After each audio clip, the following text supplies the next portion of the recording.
ప్రభునందు నాకు అత్యంత ప్రియమైనటువంటి వాళ్ళారా, మన ప్రభువును రక్షకుడునైనటువంటి యేసుక్రీస్తు వారి యొక్క శుభనామములు మీ అందరికీ నా హృదయపూర్వకమైనటువంటి శుభములు వందనములు తెలియజేస్తున్నాను. ఉదయకాల సమయంలో దేవుని వాక్యాన్ని ధ్యానం చేసుకుందాము. ఈరోజు వాక్య ధ్యానము కొరకు మనం తీసుకున్నటువంటి లేఖన భాగము అపోస్తలుడైన పౌలు గలతీ సంఘానికి రాసినటువంటి పత్రిక 6వ అధ్యాయము 7వ వచనం చదువుకుందాం. మోసపోకుడి, దేవుడు విక్రింపబడడు, మనుషుడు ఏమి విత్తునో ఆ పంటనే కోయును. ఆమేన్. దేవుని నామమునకు మహిమ కలుగునుగాక. ఈ వాక్య భాగాన్ని మనం గమనించినట్లయితే మరి పౌలు గలతీ సంఘాన్ని హెచ్చరిస్తూ, మీరు మీ ఆలోచనలను బట్టి మీ సొంత తలంపులను బట్టి మీరు మోసపోవద్దు. దేవుడు ఎప్పుడు కూడా విక్రింపబడడు. మీరు అనుకున్నట్టుగా అవినీతి క్రియలు చేసి నీతి ఫలాలు పొందుకోవాలని మీరు ఆశిస్తున్నట్టుగా ఎప్పటికీ జరగదు. ఆయన ఎప్పుడు కూడా విక్రింపబడే దేవుడు కాదు. వాని క్రియలను బట్టి ప్రతివానికి జీతాన్ని సిద్ధపరిచి ఇచ్చే దేవుడు మన దేవుడు. కాబట్టి మీ మనుషులారా, మీరు మీ జీవిత కాలంలో దేన్ని విత్తుతారో మీరు ఆ పంటనే మీరు కోస్తారు అని చెప్పని ఆ సంఘాన్ని హెచ్చరిస్తూ ఉన్నాడు. అవును ప్రియరా, మన ఈ లోకంలో ఒక మొక్క నాటామంటే, ఒక విత్తనం భూమిలో నాటామంటే, ఏ విత్తనం అయితే నాటామో ఆ విత్తనం యొక్క ఫలమే మనం పొందుకుంటాం. కానీ నాటిన దానికి బదులుగా మరొక ఫలాన్ని మనం పొందుకోవాలంటే అది కుదిరే పని కాదనమాట.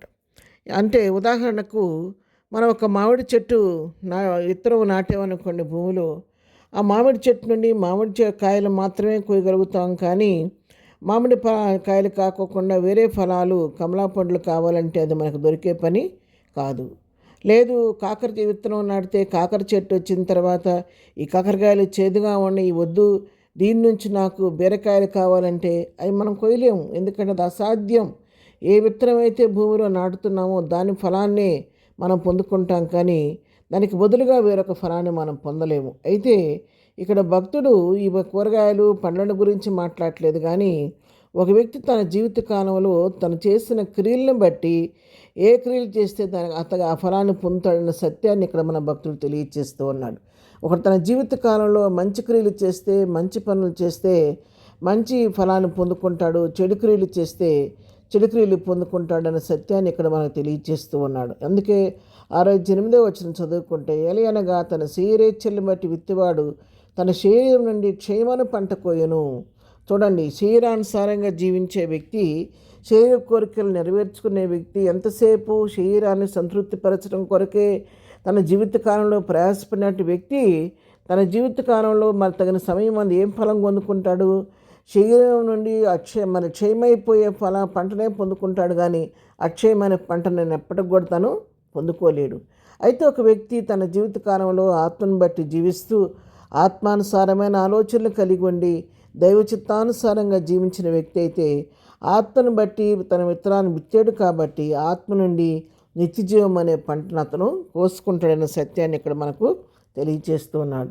అవును ప్రియులారా, మనం ఏ క్రియలు చేస్తే ఆ క్రియల ఫలాన్నే మనం పొందుకుంటాం. అందుకే భక్తుడు చెప్తున్నాడు, మనము మేలు చేయటి అందు విసుకక ఉందము, మనం అనేక మేలు చేస్తేమేమి తగిన కాలమందు పంట కోతము అని చెప్పి వాక్యం సెలవిస్తూ ఉంది. కాబట్టి దేవుని బిడ్డలు మనం ఏం చేయాలంటే, ఎప్పుడు కూడా మేలు చేయటానికి విసుగు చెందకుండా మనకు అవకాశం దొరికినప్పుడల్లా కూడా మేలు చేయటానికి మనం మరి ఇష్టపడుతూ ఉండాలి. దాని కొరకు ప్రయత్నిస్తూ ఉండాలి. మేలు చేసినప్పుడు అలయకుండా, సమస్యలకుండా మన చేతనంత వరకు మేలు చేస్తూ మన జీవిత యాత్రలో ప్రభు బిడ్డలకు తగిన రీతిగా మనం జీవించినట్లయితే ఒక తగిన కాలమందు వచ్చినప్పుడు దేవుడు ఆ పంట మనం కోసుకోగలుగుతాం. ఏ క్రియలైతే చేసామో, ఏ సత్కార్యాలు అయితే చేసామో, ఎవరికి ఏమేలైతే చేసిందని ప్రతిఫలంగా దేవుడు తప్పకుండా బహుమానాన్ని చేసిన వారికి నీకు నాకు ఇవ్వబోతున్నాడు. కాబట్టి దేవుని బిడ్డలైన మనము క్రీస్తుని పోలి లోకంలో జీవిస్తూ మనకు అవకాశం దొరికింది కొలది మేలు చేసేవారిగా, ఆత్మానుసారిగా విత్తనం విత్తేవారిగా ఉండి ప్రభు వచ్చినప్పుడు తగిన సమయం అందు ప్రభు నీకు నాకు బహుమానం ఇచ్చే సమయంలో ప్రభు దగ్గర నుంచి శ్రేష్టమైన బహుమానాన్ని పొందుకోవడానికి మనం సిద్ధపడాలని దేవుని వాక్యం హెచ్చరిస్తుండగా, ఆ విధంగా ప్రభు ఇచ్చే బహుమానం కొరకు ఎదురు చూస్తాయండి. అక్కడి కొరకు ఆయత్తపడదాము.